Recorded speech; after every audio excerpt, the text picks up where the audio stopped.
बिस्मिल्लाहिर्रहमानिर्रहीम अस्सलाम वालेकुम। इस उम्मीद के साथ कि आप सब लोग खैरियत से होंगे। आज के दिन में और आज की वीडियो में आपको खुशामदीद कहते हैं। मैं हूँ राना असद अली और आप हैं इस यूट्यूब चैनल सररा के ऊपर। अगर आप हमारे यूट्यूब चैनल पर न्यू आए हैं तो इसको सब्सक्राइब करके बेल आइकन जरूर प्रेस कर दीजिएगा ताकि हर नई आने वाली वीडियो का नोटिफिकेशन जो है वो आप लोगों तक पहुँच जाए। ये हमारी वीडियो जो ये स्पेशल जो है वो भाई अजमत से जो है वो हम इंशाल्लाह हेल्प लेंगे इनसे। वालेकुम सलाम। आपसे जब इन्फॉर्मेशन लेंगे आपके टूर के बारे में, तो जितने आपने लाइक एक्सपेंडिचर्स जो किए हुए हैं ना, खर्चे शर्चे किए हुए हैं, वैसे तो आपको याद होंगे कि बंदे की जेब से जाए तो उसे याद ही होता है लेकिन ये कि ज़रा ना फ्रेश कर लें तो फिर इंशाल्लाह जो है ना वो आपके खर्चे पे आज डिस्कशन करेंगे। हम लोग ने आप लोगों ने जो है वो कितना खर्चा किया। अल्हम्दुलिल्लाह टूर्स वगैरह जो है वो हम भी करते रहे हैं। चलो इन दिनों तो ज़रा छुट्टी पे हैं, मतलब लीव पे है टूर से, लेकिन फिर भी इस जो है वो लीव के अंदर भी 2-3 छोटे छोटे से टूर कर ही लिए। एनी हाउ तो टूर के अंदर जब वो हमारा सबसे जो बेसिक एक चीज़ आती है इनकी, हमें जो प्रॉब्लम आती है जब भी हम टूर प्लान कर रहे होते हैं, टूर पे जाने का सोचते हैं या किसी को टूर पे जाते हुए देखते हैं, तो सबसे जो हमारे मोस्ट कॉमन जो क्वेश्चन होता है वो सबसे पहला, मतलब जो एटलीस्ट मिडिल क्लास का, ये मेरा तो एटलीस्ट ये होता है कि सबसे पहले जो है वो मेरी यही कोशिश होती है कि हम लोग जो है ये जानें कि ये कौन सी प्लेसेस करके आए हैं और उस पर ख़र्चा कितना आया, मतलब कितने डेज़ का कितना खर्चा आया। क्योंकि जब कभी जाना होता है तो यकीनन जो है वो अपना बजट देखना होता है कि भाई अगर हमारे पास 5,000 है तो 5,000 में हम कहाँ कहाँ से होके आ सकते हैं, 10,000 है तो 10,000 में हम कहाँ कहाँ से होके आ सकते हैं, अगर हमारे पास 1,000 है तो हम 1,000 में कहाँ से होके आ सकते हैं। क्योंकि ज़ाहिर सी बात है वहाँ आपने वही खर्च करना है, उसी से आपने सर्वाइव करना है जितने आप अपने पास जो है वो लेके जाएंगे। पीछे से मंगवाना जो है वो काफ़ी अनकम्फर्टेबल सा जो है वो फील किया जाता है। यकीनन आप लोगों ने देखा होगा कि भाई लोग जो है वो माशाल्लाह झील से सैफुल मुलूक तक जो है वो साइकिल पे होके आए हैं। और कितना टूर रहा एग्जैक्ट डेज तो जो है मुझे नहीं पता, ये सब कुछ जो है वो भाई से पूछते हैं। तो भाई इसमें तो फिर आप हमें सबसे पहले तो ये बताएं कि आप कहाँ कहाँ से होके आए। हमारा जो रूट था यहाँ से जाने का, वो हम गांव से निकले और सियालकोट से, आप मेन मोटा मोटा कह लें, सियालकोट से वज़ीराबाद, जो जो स्टे किए हैं हम आपको वो बताते हैं ताकि आपके लिए रूट जो है वो कंफर्मेशन ज़्यादा इजी हो जाए। सियालकोट से वज़ीराबाद, वज़ीराबाद से दीना, दीना से इस्लामाबाद, इस्लामाबाद से मरी, मरी में हम मरी पहुँचते पहुँचते एक और स्टे किया था, मगर उस स्पॉट का नाम अब मुझे ट्रेन में नहीं है, मतलब मरी के रास्ते में ही कहीं मिड में हमने किया था स्टे, क्योंकि हम बहुत ज़्यादा थक गए थे, चढ़ाइयाँ काफ़ी थी। एनीवे मरी के बाद मुजफ्फराबाद, मुजफ्फराबाद के बाद पारस, पारस से कागान, कागान से नारायण, और नारायण से फिर सैफुल मुलूक। सैफुल मुलूक हमने स्टे नहीं किया था, जस्ट हम गए थे, सैर सपाटा करके वापस आ गए। और वापसी का रूट? वापसी का रूट हमने थोड़ा चेंज किया था। नारायण से वापसी डायरेक्ट हमने स्टे किया बालाकोट, 2 स्टे बीच में से स्किप किए। उसके बाद बालाकोट से हम निकलने का इरादा था हमारा एबटाबाद या मानसेरा तक, लेकिन रास्ते में बारिश आ गई तो हमें जो है संदेसर या सांदेसर, मतलब दोनों में से एक नाम है, वहाँ रुकना पड़ा। मानसेरा से तो तकरीबन 20 किलोमीटर पीछे। उसके बाद हम आके हरीपुर हज़ारा रुके। हरीपुर हज़ारा के बाद हम गुजर खान, और गुजर खान से सीधा गुजरावाला असद के पास। माशाल्लाह 160 किलोमीटर अल्हम्दुलिल्लाह हमने किया एक ही दिन में। लास्ट डे जो था आपका। लास्ट डे था। जैसे एक रूट था जो ट्रैवल करते हैं, ट्रैवलिंग को जानते हैं, इन इलाकों को जानते हैं, उनके लिए जो था वो वाकई काफ़ी जो था वो मतलब वो समझ सकते हैं। लेकिन हम जैसों के लिए जो मतलब ट्रैवल बहुत कम जाते हैं, उनके लिए जो एक सिंपल सा होता है कितने दिन में भैया आप हो के आए। यानी कि भाई जो है वो गए हुए थे सैफुल मुलूक झील करके आए हैं। सैफुल मुलूक झील तक जो है भाई ट्रैवल करके आए हैं, तो कितने दिनों में करके आए हैं वो, और उसके अलावा ख़र्चा कितना है, बेसिकली जो है वो हमारे लिए ये जो है वो मोस्ट इंटरेस्टिंग जो है वो चीज़ है जो हम जानना चाहते हैं, वो ये वाला क्वेश्चन है।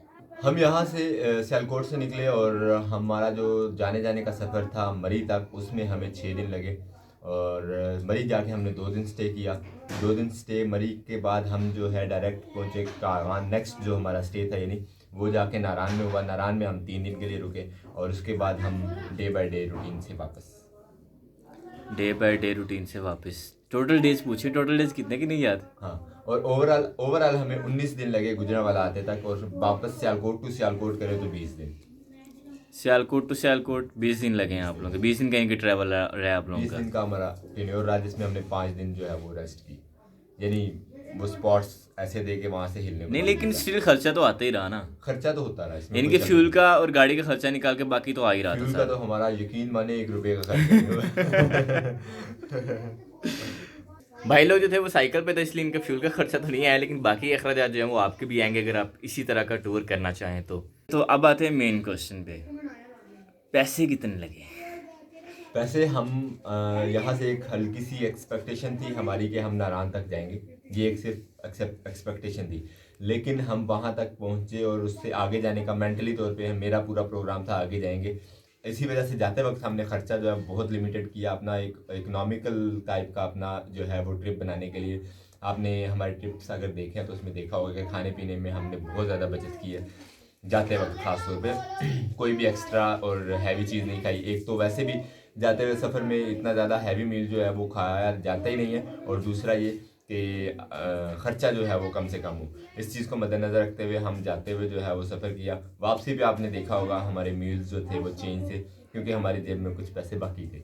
ये सारे तो हो गए ना भाई, इकोनॉमिक्स से भाई ने जो है वो किस तरह से हैंडल करने की कोशिश की, लेकिन अभी स्टिल जो है वो मेरा क्वेश्चन जो है वो जो ख़ास क्या उसको बोलते हैं कि क्रीम जो है वो भी बाकी है कि पैसे कितने लगे भाई के। तो एग्जैक्ट अगर खर्चे की बात करें तो हम यहाँ से जब निकले थे तो हमारा आइडिया था जो डेली बेसिस है, हम मतलब वो क्या कहते हैं एक्सपेक्टेशंस करके निकलते हैं कि हमें था कि 7,000 यानी 5,000 टू 7,000 हमारा जो है वो डेली बेसिस खर्चा एक हिसाब से बनता है 3 टाइम खाने का और रेजिडेंस का, जो हमारा अंदाज़ा था। लेकिन अल्हम्दुलिल्लाह जब हम यहाँ से निकले हैं पहले दिन हमारा जो है वो ख़र्चा वो एक्सीड कर गया था, तकरीबन यूँ कह सकते हैं आप 6,6500 तक। और जैसे जैसे आगे चलते गए हैं हम यानी अपने टारगेट की तरफ, तो उसी तरह जो है वो हमारा ख़र्चा जो है वो कम होता गया। उसकी मेन रीज़न यही थी, सिर्फ जैसे जैसे सफ़र जो है वो हमारा अपने टारगेट की तरफ बढ़ता गया, एक तो एक्सपीरियंस होता गया हमें इस चीज़ का कि हमने कैसे होटलिंग करनी है, कहाँ से मतलब इस चीज़ को मैनेज करना है, और दूसरा ये कि उस साइड पे चलते चलते आहिस्ता आहिस्ता जो है वो रेट्स जो हैं वो होटलिंग के वो कम होते जाते हैं, क्योंकि उस साइड पे होटल्स बहुत ज़्यादा हैं। इस एरिया में अपने पंजाब में रेजिडेंशियल होटल जो है आपको नाइट स्टे के लिए वो बहुत रेयर और कॉस्टली पड़ते हैं। इस वजह से हमारा पहले दिन का जो खर्चा था वो आप 6,500 कह सकते हैं, और लास्ट डे जो हमने स्टे किया आते हुए वो हमारा दिन जो था वो गुजरा था तकरीबन 3,500 4,000 में। और मिनिमम जो है वो कितना खर्चा आया आपका एक दिन में, किसी एक दिन में? वही आपको बताया 3,500 4,000।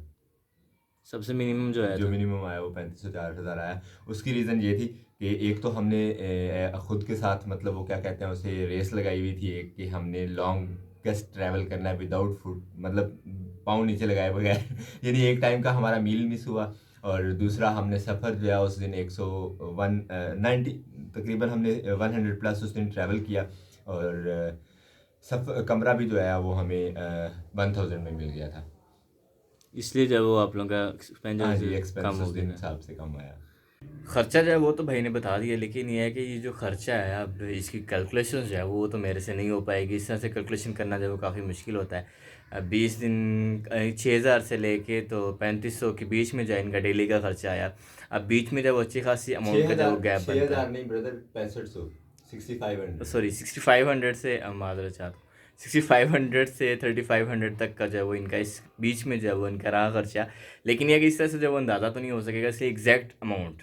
तो एग्जैक्ट अमाउंट का अगर आप पूछें तो माजरत के साथ 100% नहीं कह सकते, लेकिन हमारा 90 टू 95,000 जो है वो ऑलमोस्ट हमारा खर्चा आया इस सारे टेन्योर में। और कि 20 दिनों का 95,000 आया आपका, पर डे अबाउट 5,000। ऑलमोस्ट 95,000 भी इस तरह से कि मतलब लास्ट डे तो हमने मतलब वो घर पहुंच गए ना 20वें दिन में। 19 दिन का खर्चा आप कह सकते हैं कि 95,000, और 20 हो जाते तो जाहिर सी बात है कि कहीं बाहर स्टे करना पड़ता तो 1 लाख पूरा था। कंक्लूजन फिर ये निकलता है कि 95,000 जो है वो भाई लोगों का खर्चा आया, और 95,000 पर डे जो है ये 5,000 से एक्सीड कर जाता है। तो इसके अलावा अब ऐसे एक क्वेश्चन मेरे जहन में आया बड़ा कमाल का, वो पूछते हैं भाई से। अच्छा तो भाई मतलब पहले ये बताया ना कि आपने जो खर्चा है इसमें कोई एक्स्ट्रा खर्चा आप लोगों को पड़ा हो, लाइक कोई होता है ना फटीक शटीक, किसी का कोई नुकसान हो जाना, इस तरह से ऐसा कोई खर्चा है इसमें? नहीं, अल्लाह का शुक्र है कि अल्लाह ने हर किस्म के नुकसान से बचा के रखा है। स्टार्टिंग में टूर के हमारा जो है वो मोबाइल गिर गया था ज़ुहैब के बैग से हल्की सी शरारत की वजह से, तो उसके बाद एक तो हमने शरारतों पे भी कंट्रोल कर लिया, उसने मतलब स्टार्टिंग में ही सबक दे दिया। पहले ही हमारे टाउन के अंदर से निकलते हुए ही वो मोबाइल गिरना आपने देखा होगा वीडियो में। और उसके बाद से अल्हम्दुलिल्लाह अल्लाह का शुक्र है कि A to Z हमारी कोई चीज़ लॉस नहीं हुई, हमारा कोई नुकसान नहीं हुआ, अल्लाह का शुक्र है, किसी किस्म की कोई प्रॉब्लम नहीं हुई। ख़र्चा जो है वो एक्स्ट्रा ये कह सकते हैं कि एक जगह पे हमने साइकिल खुलवाने की कोशिश की, हमें आइडिया था कि शायद वो अच्छे मैकेनिक होंगे, मैकेनिक अपने हिसाब से अच्छे थे, एरिया वाइज ठीक थे, लेकिन उनके पास टूल पूरे नहीं थे जिनसे साइकिल खुल सकती थी। तो इस वजह से मतलब वो थोड़ा सा हमें एक्स्ट्रा पे करना पड़ता उस बंदे को, कि काम भी नहीं हुआ और मजदूरी भी देना पड़ गई। वो इनका एक्स्ट्रा फील हुआ है, फील हुआ देना बड़ा है जो भी था कि फील हुआ है वो हाँ जी। एक्स्ट्रा।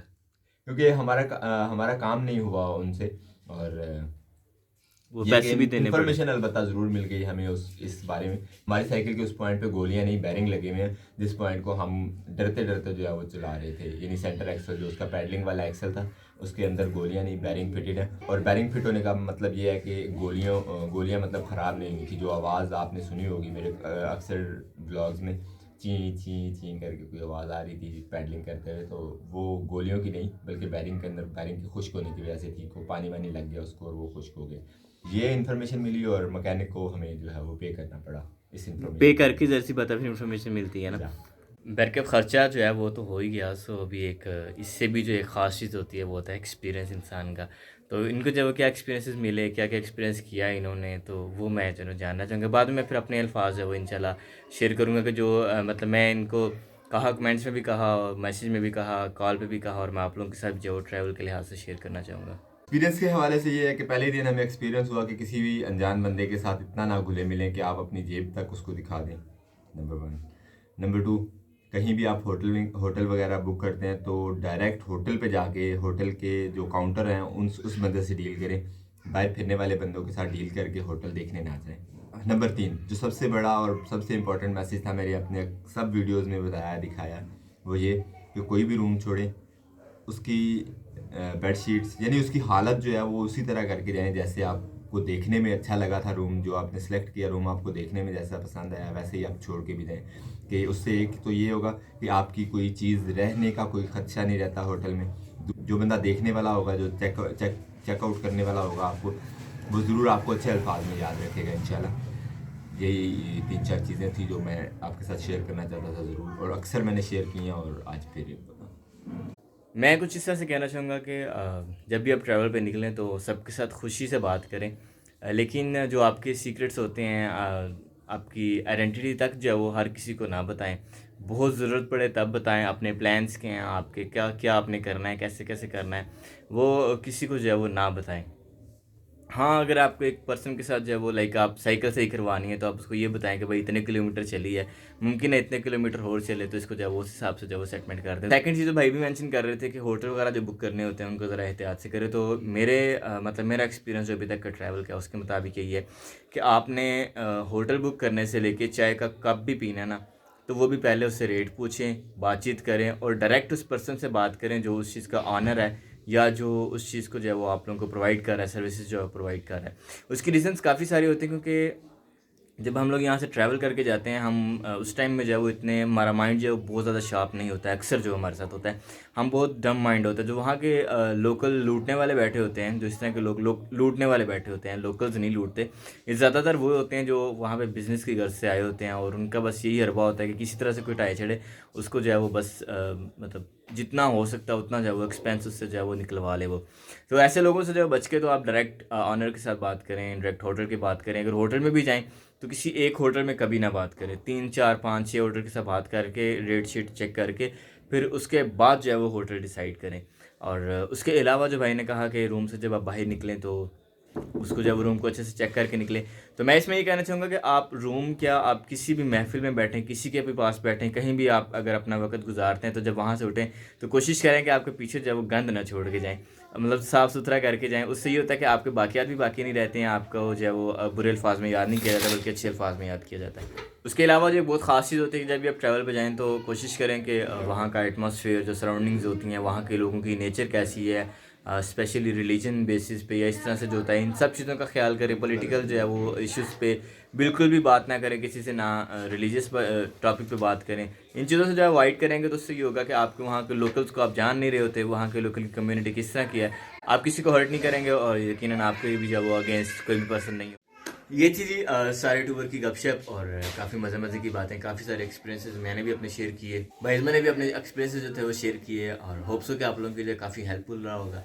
तो अपने दोस्त साहब आपके साथ जो है वो ज़रूर शेयर कीजिएगा और अब इसी के साथ हमें दीजिए इजाज़त। आप कुछ कहना चाहेंगे? अपना बहुत सारा ख्याल रखिएगा, दुआ में याद रखिएगा। मिलते हैं इंशाल्लाह नेक्स्ट वीडियो में, सदा तब खुश तक के लिए।